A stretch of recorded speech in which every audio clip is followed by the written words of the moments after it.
ध्यान दिया है कि हमारे समाज में कुछ पारिवारिक संबंध धीरे धीरे अदृश्य हो रहे हैं। पहले हर बच्चे के माता पिता के अलावा चाचा, ताऊ, बुआ, मामा, मौसी जैसे ढेरों रिश्तेदार हुआ करते थे, लेकिन अब ये सभी मानो विलुप्त प्रजाति होते जा रहे हैं। भारतीय परिवारों में रक्त के कुल 5 रिश्ते समाप्त होने की कगार पर हैं। 1-2 पीढ़ी बाद संभवतः ये सभी संग्रहालय में सजा दिए जाएंगे। केवल अंकल और आंटी बचेंगे।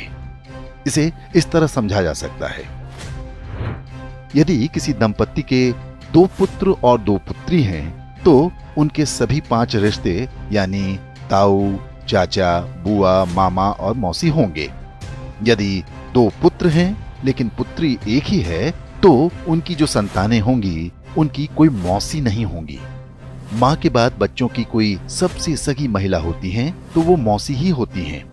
यदि किसी के 1 पुत्र और 2 पुत्री हैं, तो चाचा और ताऊ के रिश्ते नहीं होंगे। यदि 1 बेटी और 1 बेटा है, तो उनकी संतानों का न तो कोई चाचा होगा, न ताऊ, न मौसी।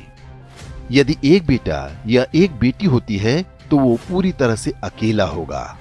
माता पिता के बाद उसका कोई रक्त संबंधी नहीं होगा। सिंगल चाइल्ड फैमिली को उनका निर्णय तीसरी पीढ़ी यानी जिनके वो दादा दादी होंगे बुरी तरह प्रभावित करेगा। उनका पौत्र या प्रपौत्र इस संसार में अकेला होगा। उसे अपने रक्त के रिश्ते की आवश्यकता होगी, तो इस पूरे ब्रह्मांड में उसका अपना कोई नहीं होगा। इसलिए दंपत्ति को सिंगल चाइल्ड के निर्णय पर गंभीरता से विचार करना चाहिए। ये न केवल हमारे बच्चों को एकाकी जीवन जीने को विवश करेगा, बल्कि हमारी हिंदू परिवार व्यवस्था को भी नष्ट कर देगा। पश्चिमी देशों में सिंगल चाइल्ड पॉलिसी भारत से पहले आरंभ हो गई थी। वहां पर इसके भयावह परिणाम सामने आने लगे हैं। ब्रिटिश विद्वान डेविड सेलबॉर्न ने एक पुस्तक लिखी है जिसका नाम है द लूजिंग बैटल विद इस्लाम। इसमें बताया गया है कि पश्चिमी समाज पर इस्लाम का अधिकार होता जा रहा है और इसका सबसे बड़ा कारण एक शक्तिशाली परिवार व्यवस्था का अभाव है। यूरोपीय देशों में परिवार नाम की संस्था लगभग समाप्त हो चुकी है। लोग विवाह करना पसंद नहीं करते।